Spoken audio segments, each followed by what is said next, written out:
যে যখন রান্না করা মাংস আপনার দেওয়া হলো নবীর সামনে, দয়ার নবী মায়ার নবীর সামনে, নবী আমার এখনো খেতে আরম্ভ করেননি মাংস।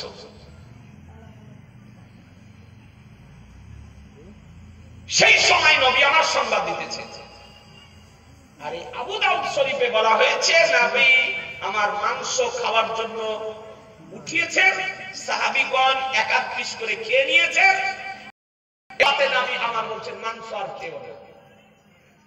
বলি কেন? বলে এই মাংসে বিষ মাখানো আছে, এই মাংসে বিষ মাখানো আছে। দাঁড়িয়ে গেলেন। যে দাওয়াত করেছিল ইহুদি মহিলা, সেই মহিলাকে ডাকা হলো। তারপর নবী আমার বলতেছে, রে ইহুদি মহিলা, এই মাংসে বিষ মাখিয়েছ? হবে না। তাহলে আপনাকে কে বললো? তারপর দয়াল নবী মায়ের নবী বলে, যে মাংসতে বিষ মাখিয়ে সেই রান্না করা মাংস বলতেছে যে আমাকে গ্রহণ করবেন না, আমার সঙ্গে বিষ মাখিয়েছে। একটু জোরে বলেন না, একটু জোরে বলেন। নবী এ কথা বললেন না যে ওহী আমার উপর অবতীর্ণ হয়েছে। নবী আমার এ কথা বললেন না জিবরাইল আলাইহিস সালাম এসে বলে গেলেন। নবী আমার বলতেছে, এই যে মাংসের টুকরা দেখতেছো, এই মাংসের টুকরাতে বলতেছে বিষ মাখানো আছে। তাহলে নবী কার নাম? পয়গম্বর কার নাম? রাসূল কার নাম? যে রান্না করা মাংস নবীর হাতে চলে আসলে নবীর ইশারাতে জবান খুলে যায়। নবীর ইশারাতে জবান খুলে যায়। এই কাটমোল্লা 4 পাতা পড়া, 2 পাতা পড়া না পড়ে পালিয়ে আসা, এই ভুড়ি মুটা, এই বলতেছে নবী কেমন? বলে নবী হাম জৈসে বাশার হ্যায়, নবী আমাদের মতো মানুষ। নাউযুবিল্লাহি মিন যালিক। এ বেরাদার, একটু ভেবে দেখবেন, আপনাকে কিসসা শোনায়নি, ঘটনা শোনায়নি, গল্প শোনায়নি, আপনাকে সিয়াসাতদার হাদিস শোনাতেছি। হাদিস শরীফ বলে, অন্য হাদিসের ইবারত হচ্ছে যখন রান্না করা মাংস দেওয়া হলো, আমার দয়ার নবী মায়ার নবী আপনার খাবেন, আর এই ইহুদিরা দলবল নিয়ে বাড়ির বাইরে আপনার দাঁড়িয়ে আছে যে নবী বিষ মিশ্রিত মাংস খেয়ে কেমন ভাবে মারা যাবে দেখার জন্য। একটু ভেবে দেখবেন। হ্যাঁ, সামনে মাংস রাখা, তো আমার নবী বলেন ওদেরকে ডাকো, ইহুদিদেরকে ডাকো।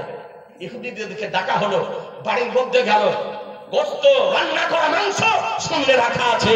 তোমার রহমতুল লিল আলামিন পয়গম্বর বনু জাহলের মালিক ও ভোক্তার নবী আমার বলেন, বলে এই ইহুদিগণ শোনো, তোমাদেরকে 2-1টি কথা জিজ্ঞাসা করব, সত্য কথা বলো।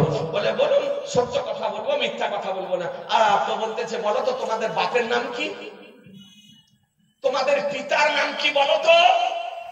তো ওরা ভাবলো যে পিতার নাম আসল যদি বলি তাও বুঝতে পারবে না, নকল যদি বলি তাও বুঝতে পারবে না, নাকি বলছেন উল্টো ঝুল্টো কোনো কিছু একটা বলে দিলে। কেউ জিজ্ঞাসা করলো তো কারো বাপের নাম ধরুন উজ্জা, তো বলছে আমার বাপের নাম ফুজ্জা। আর কারো বাপের নাম ধরুন ফুজ্জা, তো বলছে আমার বাপের নাম উজ্জা।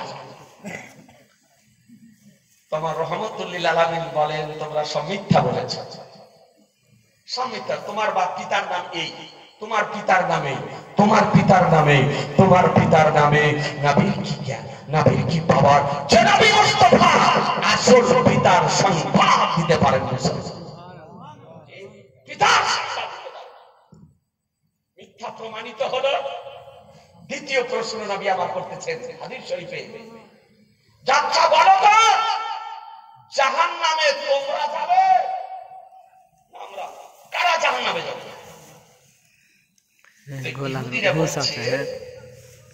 দেখুন জাহান্নামে আমরা প্রথমে যাব, যে কিছুদিন আমরা থাকবো, থেকে বেরিয়ে চলে আসবো, যাওয়ার পর আপনারা যাবেন, যে আপনারা থাকবেন।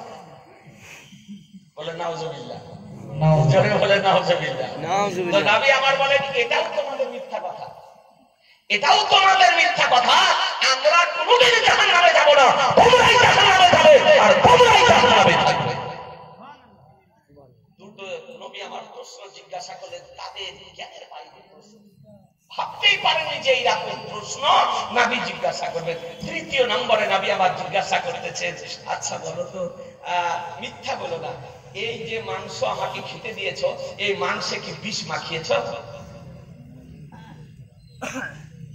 তো দেখলো যে সত্য যদি না বলি তাও তো বলে দেবে, মিথ্যা বললো ধরা পড়ে যাবে, তো সত্য বলাই ভালো। তো বলে যে হ্যাঁ বিষ মাখিয়েছি। বলে কেন বিষ মাখিয়েছ? নবীর সঙ্গে কি আচরণ করতেছে একটু ভেবে দেখবে। বলে কেন বিষ মাখিয়েছ? বলে দেখুন বিষ মাখিয়েছে, আপনি সত্য নবী না মিথ্যা নবী যাচাই করার জন্য বিষ মাখিয়েছে। আপনি যদি সত্য নবী যদি হন তবে তাহলে আপনার কোনো ক্ষতি হবে না। যদি আপনি সত্য নবী যদি হন তাহলে বিষে কোনো ক্ষতি হবে না। আর আপনি যদি মিথ্যা নবী যদি হন তবে আপনার কাছ থেকে আমরা মুক্তি পেয়ে যাব। এই জন্য আজকে বিষ মাখিয়েছি। বিরাদার একটু ভেবে দেখবেন, আজকে বলতে চাই যে নবীর সম্মুখে একটি বিরাট সমস্যা। আজ নবী আমার সত্য নবী না মিথ্যা নবী যাচাই করার জন্য ইহুদিরা আজকে মাংসে বিষ মাখিয়ে নবীকে দিয়েছে। ওই পজিশনে নবীর খাবার প্রয়োজন ছিল না ছিল না? জোরে বলেন না, ছিল না ছিল না?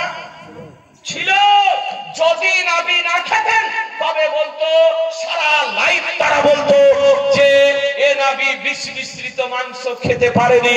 নবী আমার বিষ মিশ্রিত মাংস খাইয়ে আজকে ইহুদিদেরকে দেখিয়ে দিলেন যে বিষের কোনো রিয়াকশন নবীর মধ্যে হয় না। এ বেরাদার ইসলাম, আজকে এ বিষ মিশ্রিত মাংস খেয়ে কয়েকজন সাহাবী শাহাদাত বরণ করেছিলেন। নবী আমার তাদেরকে মাফ করে দিয়েছিলেন এবং নবী তার জন্য কোনো তাদেরকে সাজা দেননি। আপনাদেরকে বলতে চাই, আজকে দেওবন্দি বলেন, তাবলিগি বলেন, ওয়াহাবি বলেন, ঝাড়ুয়ার দল বলেন, তারা বলছে নবী ইলমে গায়েব যদি জানতেন তবে বিষ মিশ্রিত মাংস কেন খেলেন? নবী বিষ মিশ্রিত মাংস কেন খেলেন? তার মানে নবী ইলমে গায়েব জানতেন না, এর জন্য বিষ মিশ্রিত মাংস খেয়েছিলেন। আপনাদেরকে বলতে চাই, দায়িত্বশীলতার সঙ্গে যে হাদিস আজকে ওয়াহাবিগণ নবীর ইলমে গায়েবে